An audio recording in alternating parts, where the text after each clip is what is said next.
आपल्या आपल्या धर्माचं पुस्तक वाचा, ग्रंथ वाचा, महापुरुषाचं वाचा, कोणतंही वाचा, काय अडचण. तुम्ही लेकरासोबत पुस्तक घेऊन बसल्या जमल का? जातील का ते कुठं कोण? नाही. म्हणून पहिली गोष्ट पत्रकार 7 ते 9 मोबाईल बंद. दुसरी गोष्ट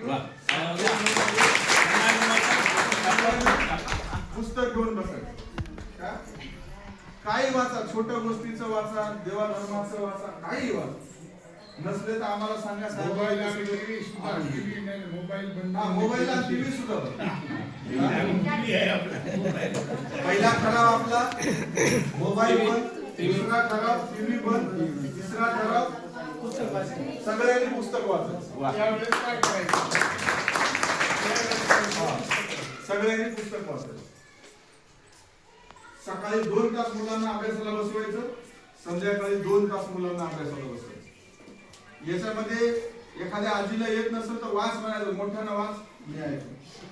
शहरामध्ये काही पालक असले, जसं आमचे घोडके साहेब बांधकाम व्यवसाय करतात, काही जण शेती करतात, काही जण दुकान चालवतात. शहरामध्ये ज्याच्याकडे पैसे आहेत ते पालक पूर्ण वेळ लेकराच्या मागे, ढोर वळल्यासारखे लेकर वळायचे. प्रोफेशन आहे त्याचं, पूर्ण वेळ काम का लेकराकडे लक्ष देऊन. आपण त्याला बाकीचं करण्याची गरज नाही म्हणून त्याचं भागते. आपल्याला पहिले घर चालवावं लागतं, सगळं करावं लागतं. म्हणून आपण सकाळ संध्याकाळ एवढं तर लक्ष देऊ शकतो. काही ओट्यावर बसण्याची गरज नाही, पारावर बसण्याची गरज नाही, काहीच नाही. सगळ्यांना आपलं घरात बसायचं, लेकरायला बसवायचं आणि आपण पुस्तक वाचायचं आणि त्याचा अभ्यास घ्यायचा. काय बघा, तुम्ही वट्यावर नाही बसले तरी गाव चालतंय, काही अजिबात गावावर फुलवले साहेब वगैरे साहेबांना किती बाहेर नेतो म्हणलं तरी म्हणायचं 2 तास अभ्यास होऊ द्या, मग घेतो. शेखर भाऊ बरोबर आहे. तर खूप छान सुरेशराव बोलणार आहे, बोलते शेखर भाऊ